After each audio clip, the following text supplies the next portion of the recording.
A função de onda completa é uma função de posição e do tempo. Para cada posição x e para cada instante t, eu tenho então um valor para essa função de onda.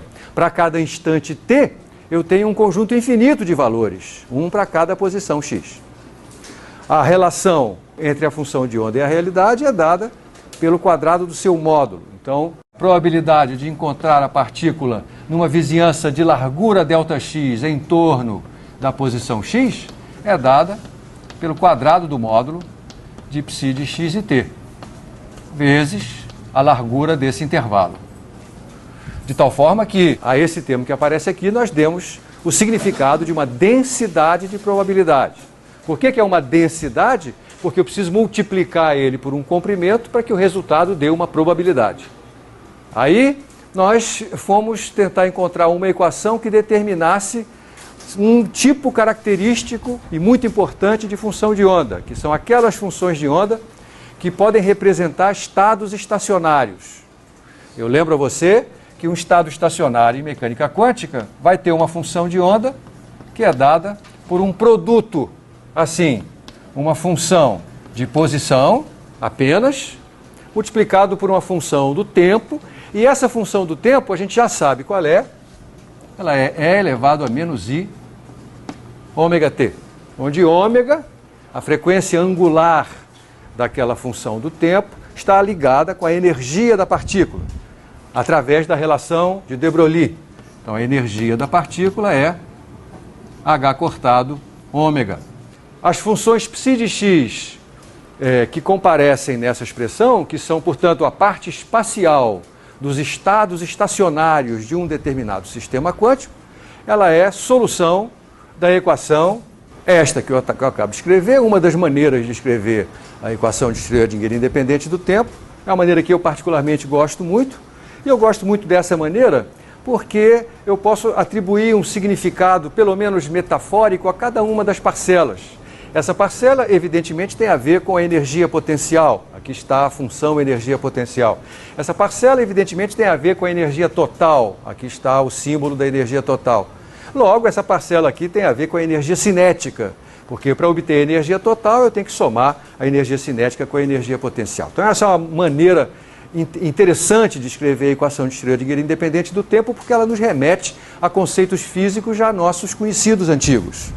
Então o nosso trabalho daqui para frente pode ser resumido com o seguinte: vamos agora resolver a equação de Schrödinger independente do tempo em várias situações, confrontar os resultados dessa solução com a realidade física, através de experiências, observações, e uma parte, portanto, desse trabalho será um trabalho matemático, que é o trabalho de resolver uma equação diferencial.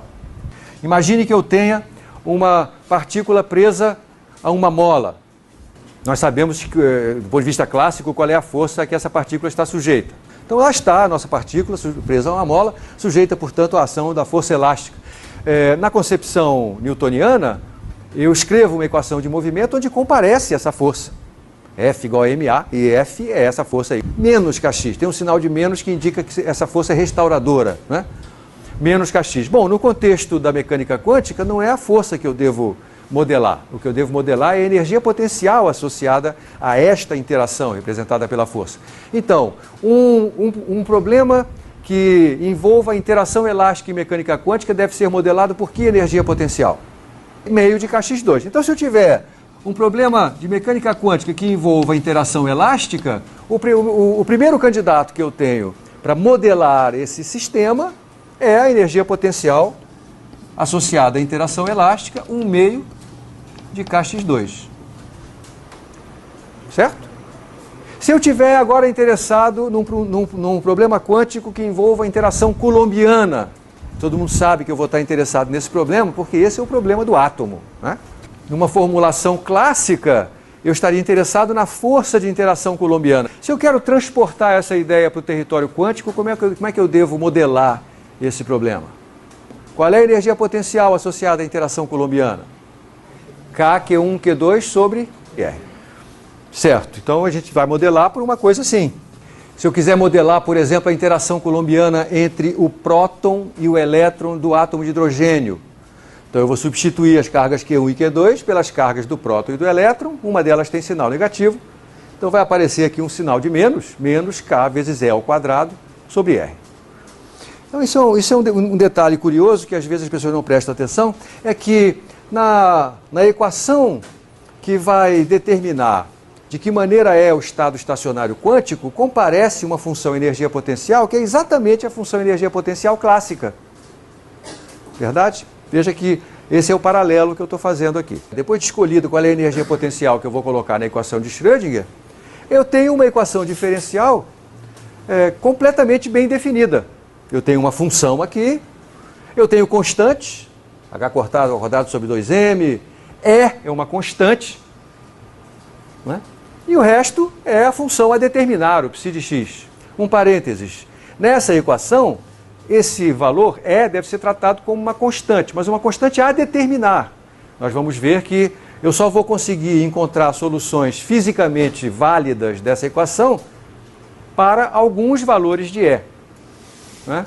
Esse vai ser, e é isso aqui que vai nos levar à quantização. É por causa da imposição de condições de contorno que sai como um resultado o fenômeno da quantização. E eu mostrei isso no caso clássico, quando analisamos quais eram os comprimentos de onda possíveis de serem estabelecidos numa corda vibrando com extremidades fixas. Quando eu impunha o fato das extremidades serem fixas, resultava que só alguns comprimentos de onda eram possíveis. Mas isso tem a ver com as condições de contorno. Então, vale a pena a gente destacar que o nosso problema matemático envolve encontrar soluções de uma equação diferencial dada, porque eu vou escolher, essa é a parte da modelagem física, qual é a função energia potencial que eu coloco aqui, e além disso eu vou impor condições de contorno. E são essas que vão fazer aparecer a quantização. E quais são as condições de contorno às quais nós já nos referimos? Quando a gente estudou o problema de uma partícula presa numa caixa rígida. Do ponto de vista físico, a gente tem que impor que a solução da equação de Schrödinger fora da caixa rígida seja identicamente nula. Isso não é ainda uma condição de contorno. Por que é que a função de onda tem que ser identicamente zero fora da caixa rígida? Porque a partícula não pode existir fora dessa caixa. E como a densidade de probabilidade de encontrar essa partícula numa posição x qualquer é dada pelo módulo ao quadrado da função de onda, para que essa densidade seja zero, é necessário que a função de onda, ela mesma, seja zero. E se a função de onda tem que ser zero fora da caixa, aí sim, por causa da continuidade, a função de onda nos extremos da caixa também tem que ser zero. Se eu tenho uma equação diferencial de segunda ordem, então a função de onda tem que ser derivável. Ora, mas se a função tem que ser derivável, ela tem que ser contínua. É por isso que ela tem que ser contínua, não é por outro motivo. Para que a gente possa interpretar o quadrado do módulo da função de onda como uma densidade de probabilidade, é necessário que a probabilidade de encontrar a partícula numa posição qualquer do universo seja 100%. Né?